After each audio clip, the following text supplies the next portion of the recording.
안녕하세요. 제이스입니다. 선생님들 이번 연휴 잘 쉬셨나요?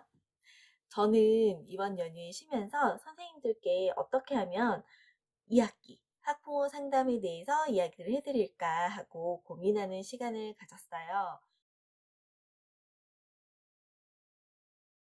장점 먼저 이야기해야 되나, 단점을 먼저 이야기를 해야 되나? 이런 부분들이 궁금하시죠? 처음 상담 시작 전에 어머니께 이야기를 조금 해주시면 좋을 것 같아요. 그리고 이번에 제이쌤이 선생님들의 힘든 사연, 힘든 점, 힘든 점들을 함께 공유하는 시간을 만들려고 해요. 일명 제이쌤의 보톡 시간이에요. 보톡스 아니고요. 보톡시거든요. 제이쌤의 보톡시인데 선생님들 이번에 좀 안타까운 사건이 있었죠. 세종시에서 보육교사 선생님께서 안타깝게 돌아가시는 상황이 있었어요. 그 뉴스를 접하고 너무 가슴이 아프더라고요. 솔직히 왜 우리가 이렇게 살아야 되나라는 생각에 조금 이 직업에 대한 실망감 있으셨을 거라고 생각을 하고요. 저도 그랬거든요. 그래서 선생님들이 정말 너무 억울하고 힘든데 어디에 가서 이야기를 할 수가 없잖아요. 어떤 누군가는 "그냥 애들하고 놀다 오는 거 아니야?" 저희 신랑도 그랬거든요. 아 저희 신랑도 "애들하고 놀다 오는데 뭐가 힘들어?"라고 말을 하기도 했었어요, 한때 젊었을 때. 너무너무 이 힘든 직업을 몰라 주고 나 혼자 끙끙 앓고 정말 하소연할 곳도 없고 그러시잖아요. 그래서 우리끼리 누구한테 말하겠어요. 우리끼리 함께 공유를 해야죠. 그래서 우리끼리 공유하는 시간. 서로 맞아, 맞아. 이런 학부모 있지. 맞아. 저런 원장님 계시지. 맞아. 이런 선생님 계시지." 우리끼리 공유하는 시간을 가지면 좋을 것 같아요. 누구 흉을 보자는 게 아니라 함께 공유하고 공감하고 '아 이런 유형의 선생님, 이런 유형의 학부모, 이런 유형의 원장님이 계시구나.' 우리가 좀 더 알면 알수록 이해의 폭이 넓어지잖아요. 그런 의미에서 사연을 보내달라고 한 것이니까 부담 갖지 마시고 익명으로 제가 익명으로 읽어드리지 어디에 사시는 누구라고 밝히지는 않을 거니까 부담 갖지 말고 제이쌤의 보톡 시간 많이 많이 사랑해 주시고 거기에 이제 이메일 주소가 있으니까 그쪽으로 사연을 남겨주시면 제가 그 사연을 읽어드리는 시간을 갖도록 하겠습니다. 선생님들 조금 마음을 열고 힘든 부분 이렇게 적어서 보내주시면 좋을 것 같아요. 1학기 학부모 상담과 2학기 학부모 상담은 조금 다르죠. 선생님들도 아시겠지만 1학기 학부모 상담은 학부모가 아이에 대해서 정보를 교사에게 주는 시간이라고 하면 2학기 학부모 상담 기간은 교사가 학부모에게 객관적인 아이의 관찰을 통해서 학부모에게 정보를 주는 시간이라고 생각을 해요. 그래서 2학기 때는 교사가 말을 하는 시간이다라고 알고 계시면 좋은데 그래서 더더욱 더 고민되고 조금 더 많은 준비를 해야 되는 게 2학기 학부모 상담이 아닐까 싶어요. 그리고 원장님께서도 재원율을 높이기 위해서 2학기 학부모 상담을 정말 중요하게 생각하시잖아요.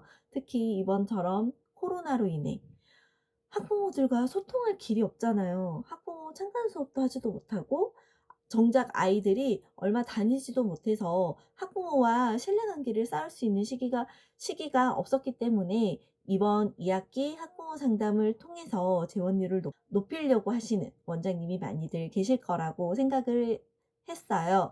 그래서 지난주에 제가 블로그에도 올려드렸었는데 2학기 학부모 상담 지금부터 준비하시라고 제가 4차 표준교육과정에 대해서 올려드리고 그 표준교육과정을 어떤 식으로 영화 관찰일지에 적용을 할 수 있는지에 대해서도 블로그를 통해서 알려드렸는데 선생님들께서 보셨는지 모르겠어요. 영화반 선생님들께서 혹시 궁금하시다면 제 블로그를 통해서 한 번 더 공부를 하시면 좋을 것 같아요. 이전에 1학기 학부모 상담편을 보시면 상담 전에 어떤 준비를 해야 되는지, 그리고 교사의 옷차림, 상담 환경 구성에 대해서도 말씀드렸고요. 그리고 특히 학부모의 페이스에 말려들지 말라는 말을 드렸어요.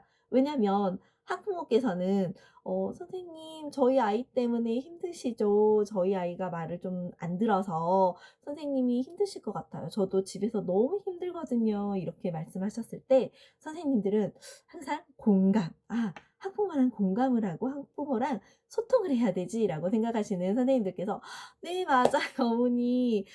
저도 우리 아이 때문에 너무 힘들어요. 그리고 다른 친구들도 힘들게 하고 어머니도 힘드시겠어요." 이렇게 공감하시면 안 된다고 이야기를 해 드렸어요. 학부모는 선생님에게 그런 이야기를 들으려고 학부모 상담을 가신 게 아닌데 학부모가 정작 했던 말에 선생님은 '어 이 정도는 말해도 되나 보다.' 하고 말씀을 이렇게 드렸다가 '선생님이 우리 아이를 이렇게 보고 있었네?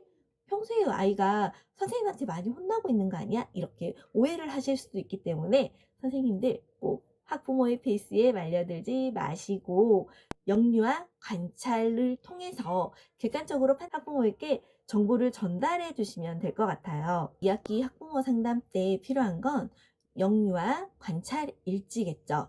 선생님들 그런데 그런데 문제가 있어요. 조금 전에도 말씀드렸듯이 코로나로 인해서 아이를 관찰할 시간이 너무너무너무 부족했는데 아이에 대해서 학부모에게 객관적으로 이야기를 하나요? 정말 올해는 너무 힘든 해인 것 같아요. 그래서 지금부터 준비를 하셔야 되겠죠. 특히 내일부터는 사회적 거리 두기가 1단계가 됨으로 인해서 모든 어린이집이 정상적으로 운영을 하게 될 거예요. 그렇기 때문에 선생님들 준비가 되시지 않은 분들은 내일부터 역류와 관찰 일지부터 객관적으로 쓰시길 바라요. 자, 그러면 2학기 학부모 상담 어떻게 하면 좋을까요? 첫 번째, 내일부터 사회적 거리 두기 1단계가 되잖아요. 내일부터는 모든 아이들이 정상 등원할 것 같아요. 그렇기 때문에 내일부터 선생님들 역류와 관찰 일지를 준비하세요.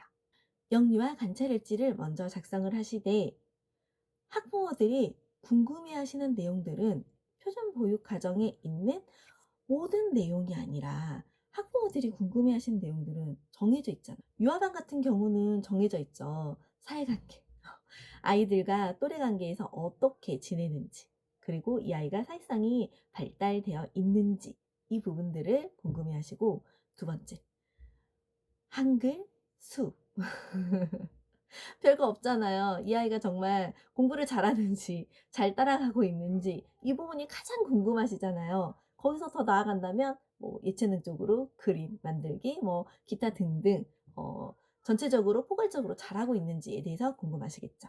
음. 그런 부분들을 누리과정에서 보시고 그 부분을 찾으세요. 필요한 부분을 관찰을 하시면 돼요.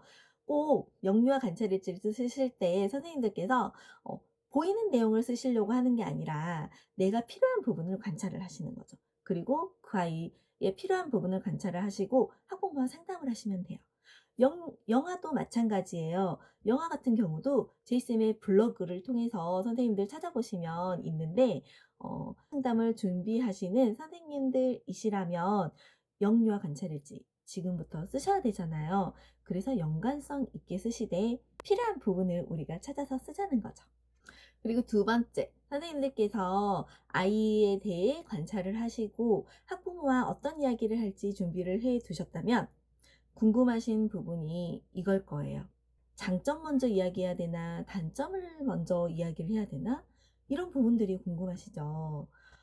장점을 먼저 이야기하고 단점을 이야기하면 학부모가 기분이 나빠서 찝찝하게 원을 나가실 것 같고, 두 번째로 단점을 먼저 이야기하자니 너무 안 좋은 이야기 위주로 하게 되면 나중에 장점을 이야기했을 때 학부모가 들리지 않을 것 같죠.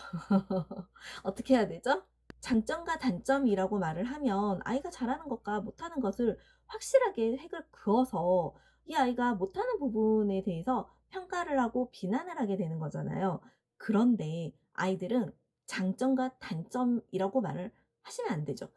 강점과 약점이라고 하셔야 돼요. 강점, 아이가 잘하는 능력. 약점, 아이가 잘하지 못하는 능력이에요.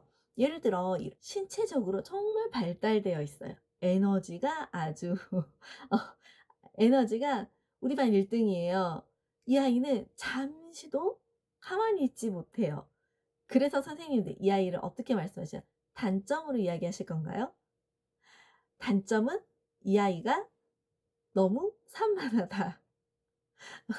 그런데 강점과 약점으로 이야기를 하시면 강점은 에너지가 너무 좋고 활동량도 많고 신체적으로 움직임도 좋고 특히나 체육 시간에 너무너무 잘한다는 거죠. 하지만 약점은 이 아이가 그렇기 때문에 강점이 있기 때문에 약점이 있는 거예요. 약점은 가만히 있지 못하죠. 집중해야 될 시간에 집중하지 못하는 거죠. 그래서 엄마에게 이야기하실 때도 장점과 단점이 아니라 강점, 어머니 강점이 있기 때문에 이런 약점이 있어요. 그래서 이런 약점을 조금 더 보완하기 위해서 교사는 이렇게 하고 있습니다. 집에서도 연계해서 함께 해주세요. 이렇게 말씀하시는 거죠. 그래서 선생님 처음 상담 시작 전에 어머니께 이야기를 조금 해주시면 좋을 것 같아요. 어머니, 장점과 약점으로 평가해서 이야기하기보다는 저는 강점과 약점으로 이 아이에 대해서 이야기를 하려고 해요. 잘하는 능력이 있다면 상대적으로 하지 못하는 능력이 있는 거잖아요. 그래서 그 강점과 약점으로 제가 이야기를 할 테니 어머니도 그렇게 이야기를 들어주세요 라고 하시면 좋을 것 같아요. 세 번째, 학부모와 이야기를 할 때 이 아이, 학부모의 아이에 대해서만 이야기를 하셔야지 다른 아이와 비교해서 이야기를 하신다든지 아니면 이 아이로 인해서 다른 아이들이 힘들어한다는 이야기라든지 선생님이 힘들다는 이야기를 하시면 안 돼요. 이 아이의 과거와 현재 그리고 미래에 대해서만 이야기를 하시는 거죠. 과거에 1학기 때는 이랬는데 현재는 이러해요. 그리고 다음에는 이럴 것 같아요. 또 잘 안 되는 부분은 제가 이렇게 지도를 했더니 이만큼 발전했어요. 또 하나 팁을 더 드리자면 학부모가 질문을 하셨을 때 그 질문의 의도를 잘 모르는 상태에서 대답하기보다는 학부모에게 다시 한번 질문을 하세요. 어머니는 이럴 때 집에서 어떻게 하시나요? 하면 엄마가 이야기하는 부분이 있을 거예요. 아, 집에서 이렇기 때문에 이런 부분을 어린이집에서는 어떻게 하는지를 궁금해 하시는 거구나 라고 캐치를 하시는 거죠. 그리고 나서 어린이집에선 이렇게 하고 있습니다 라고 말씀을 하셔야 되는데 학부모는 A를 바랬는데 선생님이 다른 말만 하고 있으면 동문서답하고 선생님과 상담이 이루어지지 않았다라고 생각을 하시거나 또는 내 아이에 대해서 정말 선생님이 관심이 없구나라고 생각하실 수도 있어요. 그렇기 때문에 선생님들 꼭 잘 모를 경우 또는 학부모의 질문이 어떤 걸 의도하는지 잘 모를 경우에는 다시 한번 물어보시면 좋으실 것 같아요. 간혹 엄마는 이 부분을 긍정적으로 생각하는데 부정적인 것처럼 질문하실 때도 있거든요. 그랬을 때 선생님도 약간 부정적으로 이야기를 했는데 이 엄마는 "우리 애가 그래요?" 라고 이제 반문하시기도 하거든요. 그렇기 때문에 선생님들 꼭 학부모가 질문을 하셨을 때 아리송하거나 학부모랑 이 부분에 대해서 이야기를 해본 적이 없었을 경우에는 학부모에게 다시 한번 질문을 한 후 대답을 해 보시면 어떨까 싶어요. 제가 몇 가지 팁을 이렇게 드렸는데 선생님들께 도움이 될지 모르겠어요. 그리고 이번에 제이쌤 보육교사 보톡 시간을 마련했어요. 제이쌤의 보톡 시간도 많이 많이 기대해 주시고요. 제이쌤 많이 많이 사랑해 주세요. 다음에 또 만나요. 안녕.